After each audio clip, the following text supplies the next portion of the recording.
La tenemos en línea a Fernanda Vallejo, quien fuera diputada nacional, mandato cumplido. Fernanda, muy buenos días, ¿cómo estás? Hola Dani, ¿cómo están ustedes? Muchas Buenos días. gracias por atendernos. Bueno, primera cuestión, ¿qué estás viendo con el movimiento de el dólar paralelo, el dólar blue? Bueno, lo mismo de siempre, ¿no? Las presiones cambiarias son moneda corriente en la Argentina, sabemos cómo operan los jugadores que se mueven en esos mercados, y particularmente en el del dólar blue, ¿no? El dólar ilegal, no me gusta llamarlo blue para no naturalizarlo, digamos, sino olvidarnos que no deja de ser un mercado ilegal. Lo que pasa es que, bueno, por supuesto, cuando hay una debilidad en el frente cambiario, digo, una debilidad real de escasez de reservas en el Banco Central, por supuesto eso se monta sobre temores que existen en la sociedad y tiende a exacerbarlo, ¿no? Y por eso resulta preocupante, porque en definitiva termina perjudicando al conjunto de las expectativas de la economía y por supuesto no es bueno, ¿no? Me preocupa en este sentido también, y lo hemos hablado muchas veces, la política cambiaria que viene llevando adelante Sobre ese punto me quería... particularmente en el marco del acuerdo con el Fondo Monetario. Casualmente, a ver, una de las demandas del Fondo Monetario en el programa que se está aplicando en la Argentina, que dicho sea paso, tanto Martín Guzmán como Alberto Fernández dicen, es mi programa, no el del fondo, pequeño detalle, ¿no es? Sí, algo que dicen todos los gobiernos cuando firman un acuerdo con el Está FMI, bien, pero... bueno, está bien. Pero no es que, che, mirá, no me quedó otra que aplicar el programa, porque si no, no, dicen, el perro es mío y lo saco a pasear cuando quiera, ¿no?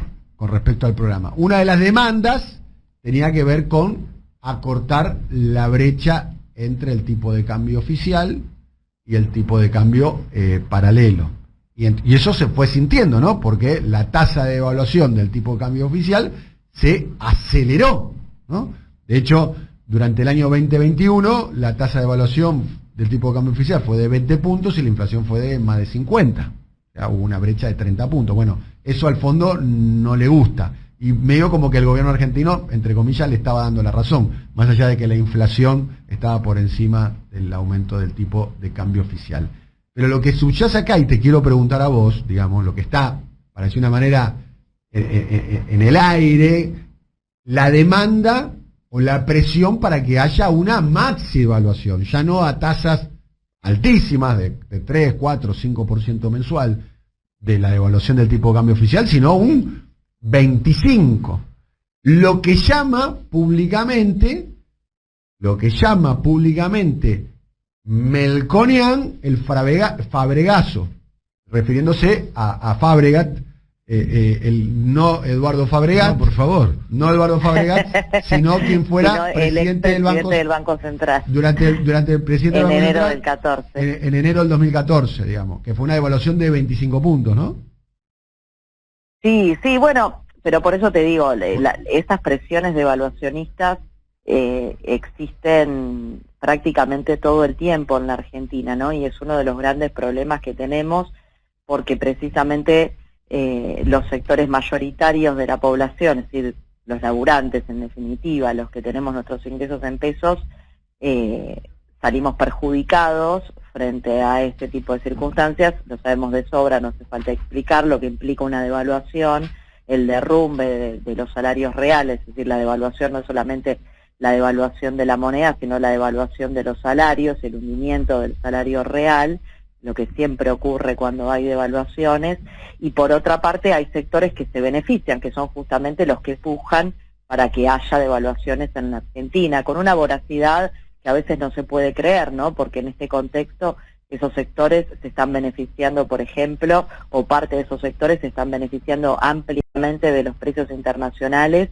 y sin embargo quieren más. Siempre quieren más, y los salarios han perdido enormemente, ¿no? Durante los 4 años de Macri y también durante los primeros años de gobierno de Alberto Fernández. Sin ir más lejos, lo hemos hablado otras veces, en el año 2021, con la economía creciendo al 10%, los salarios perdieron 5 puntos de participación en el ingreso nacional, es decir que ya más, me parece, no se puede exprimir a los trabajadores en la Argentina, y por eso tampoco hay margen para este tipo de políticas o de situaciones que reclaman. Pero te hago una pregunta bien puntual, digamos. ¿Cuáles son las herramientas que tiene el Estado argentino, el Banco Central, el Ministerio de Economía, la Administración de el Comercio, como para evitar esas presiones que se están viendo claramente de que haya una maxi devaluación, de que haya una devaluación de 25 o 30%, o sea, llevar el tipo de cambio oficial, no sé, a 160 pesos o más? Bueno, yo creo que hay un conjunto de decisiones que se deberían haber tomado hace un tiempo, ¿no? Me parece, y en esto no coincido con la mirada del ministro, que lo escuchaba ayer diciendo, bueno, las circunstancias van cambiando y vamos tomando decisiones en función de cómo evolucionan.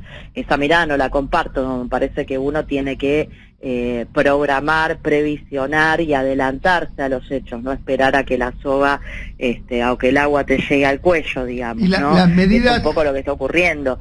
Me parece que indiscutiblemente una cuestión importante que también se vincula con las presiones evaluacionistas y lo que venimos viendo que ocurre con los tipos de cambio paralelos y todo lo que vos mencionabas, también se vincula con la situación inflacionaria en la Argentina, obviamente, ¿no? Por ejemplo, hace 1 año y medio que estamos discutiendo la necesidad de desacoplar los precios internacionales de los domésticos y no ha habido ni hay medidas en ese sentido, lo cual sin duda aliviaría todas esas tensiones si no tuviésemos esos niveles de inflación que hoy estamos viendo, que están llegando a un límite difícil de tolerar para la sociedad en su conjunto. Después, obviamente, si durante todo este tiempo se hubiera llevado adelante una política de auditoría y de control, por ejemplo, de lo que es la deuda externa privada que promovió Macri durante su gobierno, y donde una parte importante de esa deuda externa privada son deudas intrafirmas, que sabemos que es un mecanismo clásico de fuga de autopréstamo, ¿no? Tipo back to back, lo que se llama una maniobra back to back. Exactamente, sí, autopréstamos, préstamos que contabilizan las empresas que operan en el país como préstamos, pero en realidad son supuestos préstamos con sus propias casas matrices. Simulan un préstamo de la casa matriz. Ahí la Argentina perdió una cantidad importante de dólares, como perdió una cantidad importante de dólares cuando se decidió seguir pagando la deuda externa de la Administración Central, aun cuando no había ningún acuerdo de reestructuración firmado, primero con los privados, después también con el Fondo Monetario. Hubo una serie de decisiones que se fueron acumulando, a mi juicio equivocadas, que llevaron a una situación casi paradojal, ¿no? Porque tenemos precios récord de los productos que la Argentina exporta, récord, me refiero a récord en décadas, ¿no? Hace 40 años que no veíamos esta situación de precios internacionales, dramática, por supuesto, porque impacta sobre los precios domésticos, ya lo sabemos, pero desde el punto de vista del comercio exterior y de la oportunidad de acumulación de reservas, es el costado positivo que un país como la Argentina, exportador de materias primas, podría estar viendo hoy. Y sin embargo, la autoridad monetaria no ha podido acumular un solo dólar de reservas. Por el contrario, las reservas han ido cayendo de una manera sorprendente, y no es casualidad, ¿no? Fíjate que las reservas vienen cayendo a lo largo de todo el año, solo se recuperan cuando ingresan los fondos del FMI en marzo, el primer desembolso grande que hace el FMI, y a partir de eso es el 25 de marzo, y a partir del 26 de marzo empieza nuevamente el sendero de caída. El 3 de enero teníamos 39.000, un poco más de casi 39.600 millones de dólares de reservas. Hasta el 24 de marzo caen a 37.000 millones. El 25, que es cuando entran los fondos del FMI, suben a 43.300 y vuelven a empezar a caer al día siguiente hasta los 38.000 millones el 27 de junio. Y tenemos, es decir, que se perdieron en 3 meses desde que entraron los fondos de más de 5.000 millones de reservas, es el 82% del remanente de lo que desembolsó el FMI. Entonces, esta es la dinámica que preocupa y obviamente en la que se montan también todo tipo de operaciones especulativas, así como por supuesto las preocupaciones reales que tenemos también muchos y no solamente los que especulan, ¿no? Porque obviamente lo sabemos de sobra, más allá de lo que podamos explicar los economistas por experiencia histórica, los riesgos que implica para la economía argentina la ¿Con falta quién de compararías esta experiencia histórica, Fernanda? Y bueno, todas las crisis importantes económicas y sociales que ha vivido nuestro país. ¿Cuáles? Siempre, todas, desde la hiper, la hiper también con Menem, la crisis durante el gobierno de la Alianza, todo el proceso de ajuste que se vivió durante el menemismo. Digo, todos esos momentos de crisis estuvieron determinados, primero, por una situación de endeudamiento insostenible, claramente de endeudamiento externo insostenible que asfixia al sector externo de nuestra economía y después y como consecuencia de eso, más otra serie de circunstancias como la fuga de capitales, una escasez de divisas que conduce a devaluaciones, ¿no? Que llevan a procesos inflacionarios o hiperinflacionarios y obviamente al derrumbe de los salarios y obviamente de la actividad en consecuencia, ¿no? Porque las devaluaciones en la Argentina son devaluaciones contractivas, son recesivas, ¿no? Por eso tantas veces hemos tenido que hablar de esta inflación.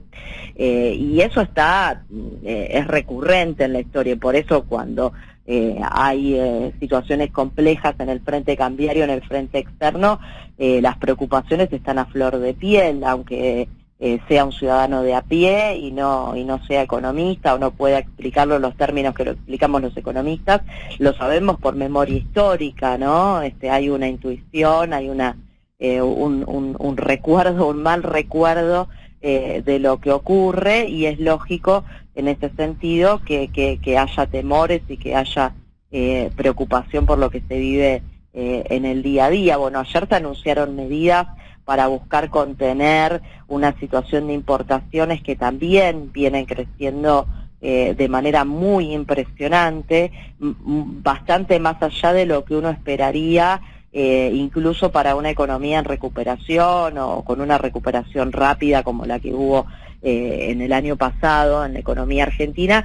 Y ahí hay toda una serie de cuestiones, ¿no? Entre comillas, defensivas, si uno quiere, por parte de los que importan o especulativas, junto con lo que puede ser una demanda real y efectiva de importaciones propias, digamos, del impulso Fernanda, de la actividad, ¿qué tal? ¿no? Buen día. Fernanda, ¿cómo te va, Adrián? En relación a esto, para que no se escape mucho este dato que estás dando, que para mí es central hoy en la discusión económica argentina. Si uno ve los números que difundió Desarrollo Productivo como referencia de las importaciones, además de haber crecido fuerte el costo de la energía, ¿no? 2.000 millones de dólares demandó. No, pero que aparte crecen mucho por cantidades, no es solamente. Bueno, pero ahí hay un tema, ¿Cuánto de eso es, por ejemplo, ficticio? Porque hoy, la verdad, nosotros conocemos maniobras de comprar dólares, digamos, por la vía de sobrefacturar importaciones, por ejemplo. Es algo que casi que te diría que es una práctica tradicional de la Argentina. Sí. ¿Se puede determinar de con la Argentina y muchos países también, es un fenómeno archiestudiado como mecanismo de fuga de divisas, en definitiva. Bueno, el cambio del director de aduana sugiere que había un problema o hay un problema serio ahí. Bueno, hay un intento de controlar, ¿no? Me parece que tiene, o de fortalecer los controles, que tiene que ver con eso. Insisto, acá hay un montón de elementos que se juntan, digo, hay un crecimiento en cantidades de las importaciones que es bastante impactante, y uno mira cómo crecen, para parafrasear un concepto famoso, digamos que las cantidades exportadas suben por la escalera y las cantidades importadas suben por el ascensor, y ahí se te va generando un desfasaje que es lo que explica el achicamiento que venimos viendo mes a mes del superávit comercial, tanto de bienes como de servicios, ¿no? Y después obviamente te impacta por el lado de las importaciones, sobre todo el precio de la energía, que no es solamente sobre la energía que se importa, sino por ejemplo sobre los fletes, ¿no? La Argentina es profundamente deficitaria en materia de fletes, ahí tenés otra asignatura pendiente, ¿no? Algún gobierno en algún momento tiene que, al tiempo de administrar la coyuntura y la urgencia, ocuparse de cuestiones estructurales, como es esta. Si la Argentina pudiese ahorrarse los miles de dólares que perdemos, los miles de millones de dólares que perdemos en materia de fletes, que además no es solamente lo que te ahorrás por lo que dejas de importar, sino la posibilidad de poder exportar ese servicio y vendérselo, por ejemplo, a otros países de la región, lo cual permite el despliegue de una industria de punta y la generación de empleo, etcétera, etcétera. Hay un montón de externalidades positivas, diríamos los economistas, en torno a eso. Digo, hay muchas cosas por hacer, tanto que tienen que ver con la administración de la coyuntura, como también el retomar una agenda estructural que nos permita mirar un poquito para adelante y no ir siempre corriendo detrás de la pelota, y parece que sin alcanzarla, ¿no? Pero bueno, los fletes, por ejemplo, creció el costo de los fletes de manera también bastante impactante, por justamente el encarecimiento de la energía a nivel mundial a partir de el conflicto bélico que se está desarrollando en Ucrania. Los fertilizantes pasa lo mismo, es otro costo que ha crecido sensiblemente los precios de los fertilizantes en el contexto bélico, y obviamente eso también está golpeando, ¿no? Y en definitiva disminuye en términos netos el valor de nuestras exportaciones. Bueno, digo, hay toda una serie de circunstancias que me parece que exigen que uno no esté esperando a que la situación llegue a límites que pueden ser después más difíciles de manejar, sino que exigirían una capacidad de previsión y de anticipación en toda la medida de lo posible para tomar medidas preventivas, de protección, que resguarden los dólares que ingresan de manera genuina por la vía comercial y que no se vayan por cualquier canaleta de la fuga,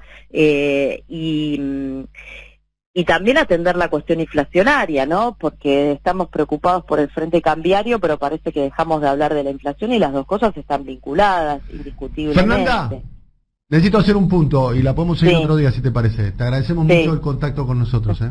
Dale, te mando un abrazo, un abrazo para todos. Un beso muy grande. Fernanda Vallejos, economista, diputada nacional, mandato cumplido. Muy interesante escucharla, como siempre, a Fernanda. 10 y 14.